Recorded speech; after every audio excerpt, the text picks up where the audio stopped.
Continuando con los elementos secundarios del triángulo, no olvidemos aquellos elementos que están en el triángulo, pero que no es necesario que estén a la vista.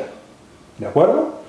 No así los primarios, esos sí tienen que estar señalados, los vértices, los ángulos interiores, los lados, etc. De los elementos secundarios, rescatemos este que está aquí. La transversal de gravedad. Hay tres vértices, por lo tanto tenemos tres transversales de gravedad que dibujar. Vamos viendo entonces cuál es la característica de este elemento anotado. Cuáles son las propiedades que aparecen allí. Una transversal de gravedad corresponde a aquel trazo. Vamos a anotar aquí el detalle de él. Trazo, segmento, línea, como usted quiera llamarle, vamos a poner un trazo aquí, que tiene esta característica. Une el vértice con el punto medio del lado opuesto. Con el punto medio del lado opuesto. Eso significa entonces que, como tenemos tres lados, eso significa entonces que tenemos tres transversales de gravedad que dibujar o que trazar. Veamos entonces. La característica entonces es, una va desde el vértice y llega al punto medio del lado opuesto. Esa es la característica que tengo que utilizar aquí o ubicar aquí. Vértice A, vértice B, vértice C. Voy a ubicar aproximadamente un punto medio. Supongamos ese punto medio. Anotemos entonces que D es un punto medio. D, E, F son puntos medios. Esta característica es la que tenemos que revisar para establecer y dibujar bien nuestra transversal de gravedad. Entonces voy desde el vértice A al punto medio D. Ahí está, ¿ves? Esta es la transversal, una T, trazada desde el vértice A. Mire qué fácil ubicarla, ¿eh? Ubiquemos otro punto medio. Aquí tenemos el otro punto medio. Supongamos que este es el punto F. Aquí ubicamos el otro punto medio. Este sería el punto E. Vamos viendo. Ahí está, ¿ves? Desde C llegamos ahí. Transversal trazada desde C. De aquí para allá ahora. A ver si la apuntamos. Tiene que ser, por supuesto, en recto. Tiene que pasar por ahí y ahí está. Transversal trazada desde B. Ese es un subíndice. Los tres puntos, ¿no es cierto? Perdón, las tres líneas concurren a este punto llamado punto de intersección de las tres transversales. Y este punto se llama centro de gravedad o también se le denomina baricentro. El punto G entonces es el punto de intersección de las tres transversales. Anotamos. Este se llama entonces centro de gravedad o también se llama baricentro.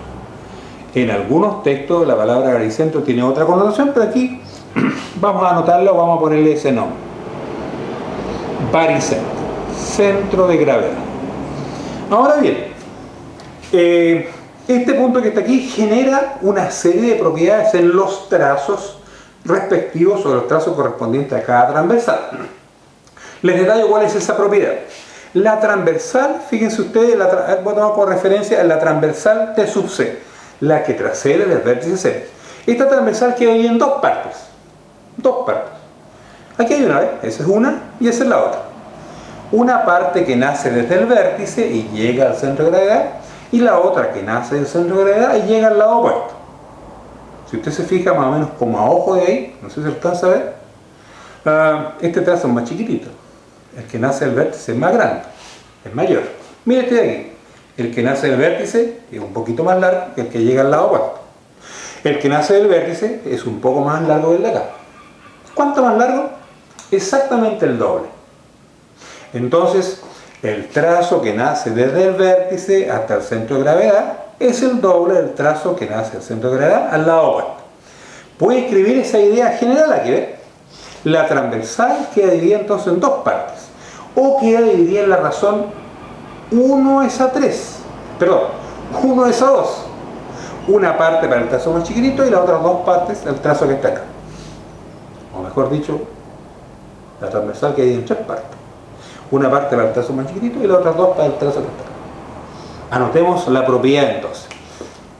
¿Qué propiedad se cumple? Comencemos con T sub A. En T sub A tendríamos la siguiente situación.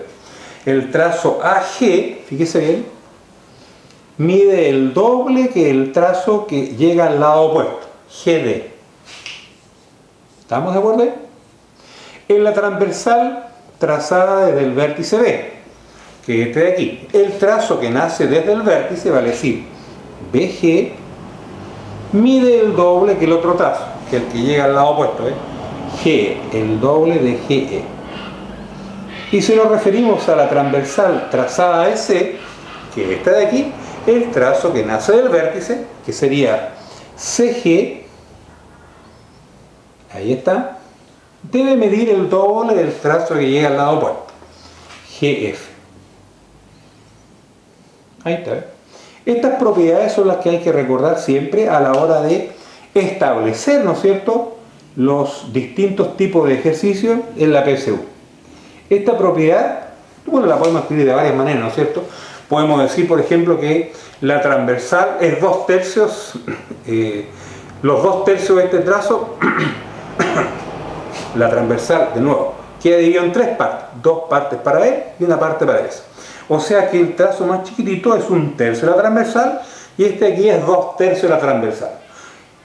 De hecho, ¿no es cierto?, cuando usted escribe esta indicación, implícitamente está señalando los otros detalles.